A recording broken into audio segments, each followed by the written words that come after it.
Hey, what's up? This is Ricardo at Parts People, and in this video, we'll outline the steps for completing a part replacement on your Dell PC. Visit our website and use this coupon for a 5% off discount.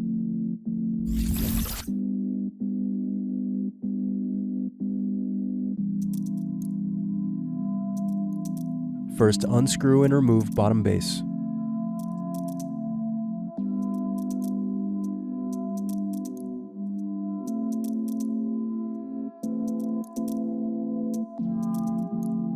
Now unscrew battery. Next, unscrew and remove battery. Then unscrew and remove solid-state drive. Thanks for watching. Don't forget to like and subscribe if you enjoyed this video.